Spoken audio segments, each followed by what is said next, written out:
Bien. Alors, retour à notre code.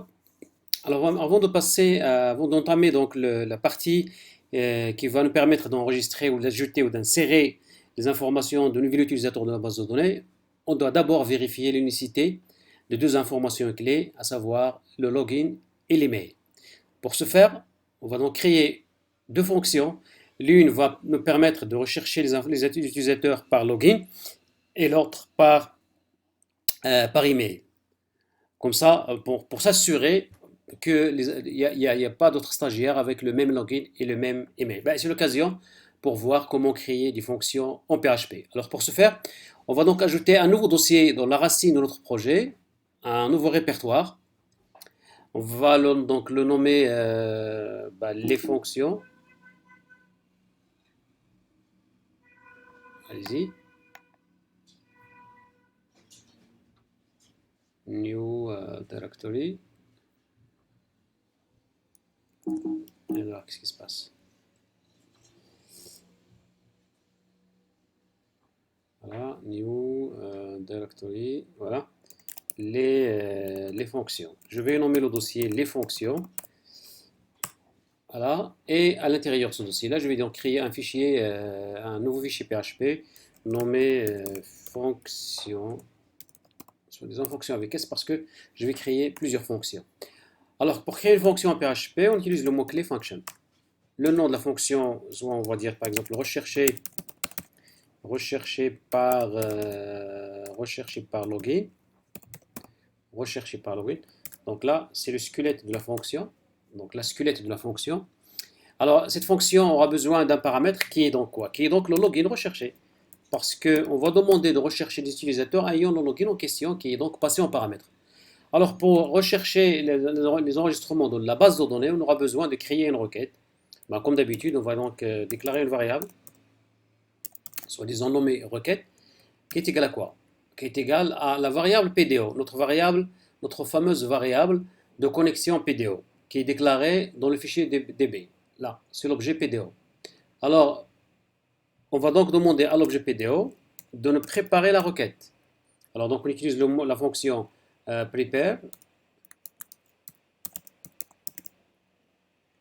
qui va nous permettre de préparer une fonction qui va nous préparer la requête select étoile from utilisateur where quoi? Where login égale point d'interrogation. Where login égale point d'interrogation. Donc là, point virgule. Donc PDO prepare select étoile from utilisateur. Voilà. Alors là, remarquez bien, il y a une erreur. Undefined variable PDO. Pourquoi? Là, alors moi donc cette variable PDO, je souhaite utiliser la variable PDO déclarée au niveau de connexion DB. Alors la variable DB, l'objet DB, il est déclaré au côté, dans le fichier connexion DB, j'ai déclaré cet objet de type global, ordre global, d'une variable de type d'ordre global, parce qu'il y a deux modes de déclaration de variable, soit le mode local, soit le mode global. Le mode global, ça veut dire quoi? Ça veut dire quand on déclare une variable globale, ça devient une variable variable accessible dans dans tous les fichiers, dans tout le contexte de l'application. Cette variable est accessible partout dans l'application. On la déclare de cette façon-là, tout simplement. Là, j'ai déclaré la variable. Dans ce fichier-là, connexion DB, j'ai déclaré la variable PDO de cette façon-là. La variable PDO est une variable globale. Moi, quand je fais appel à la variable PDO, alors là, le PHP n'arrive pas à localiser la variable PDO.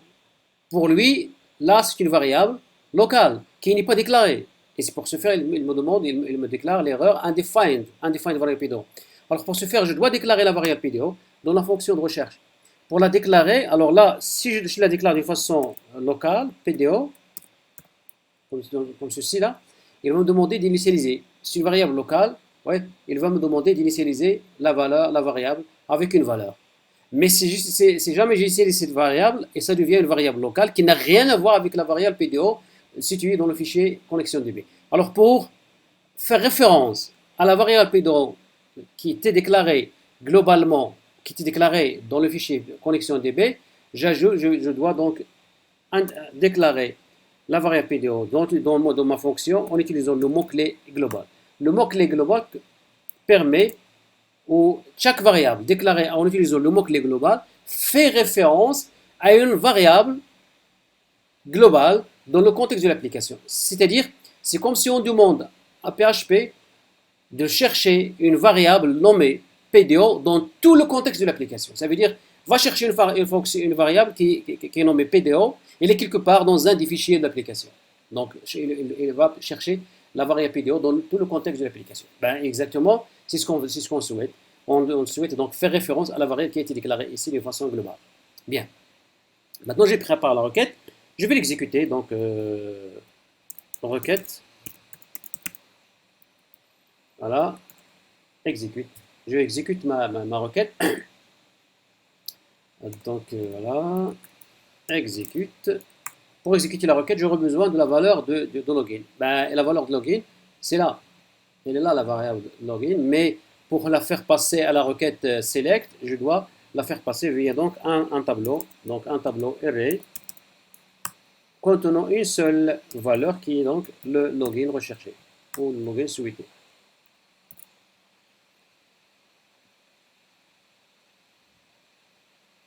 Donc, une fois la requête exécutée, je récupère le nombre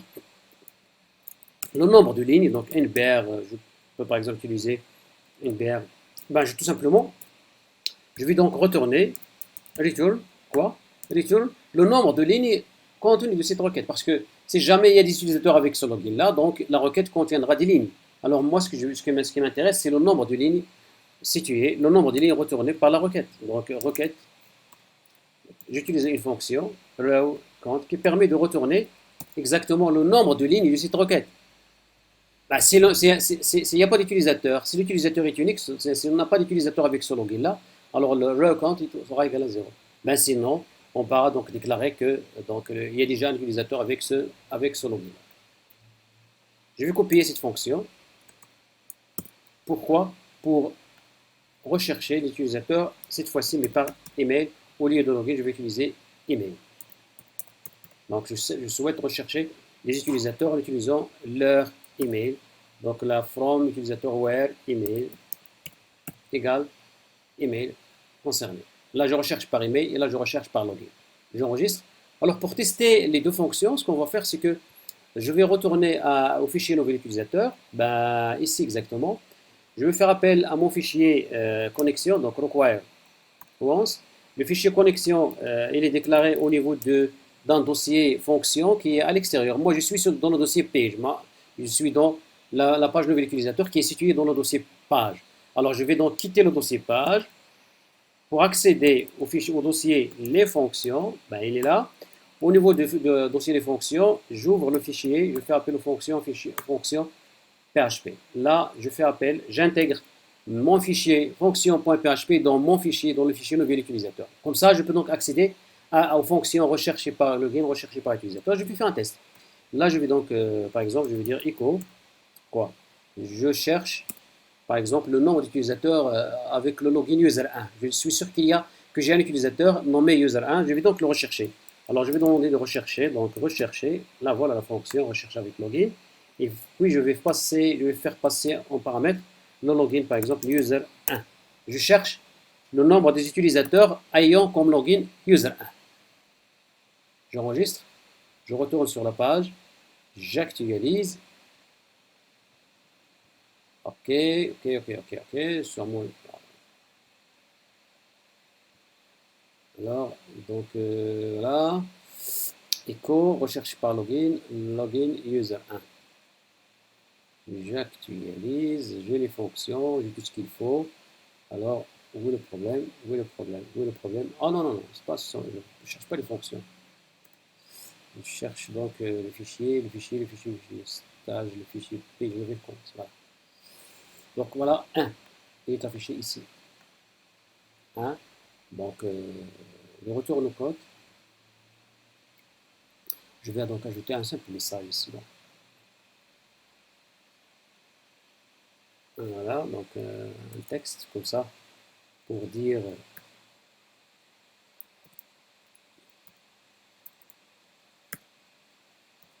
on va par exemple dire nombre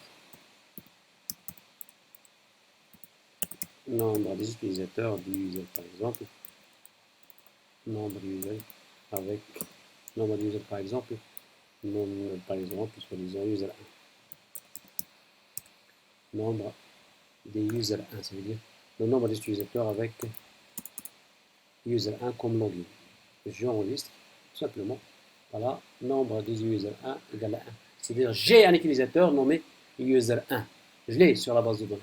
Donc je ne peux pas ajouter un autre utilisateur avec le même login user 1. D'accord par email, je suis sûr que j'ai des utilisateurs avec l'email user1, je ne sais pas, user1, gmail.com. Je vais donc rechercher avec l'email cette fois-ci. Donc rechercher par, je vais donc copier cette ligne, rechercher par email, mais cette fois-ci user1, gmail.com. Je vais rechercher par email cette fois-ci. Alors j'actualise la page.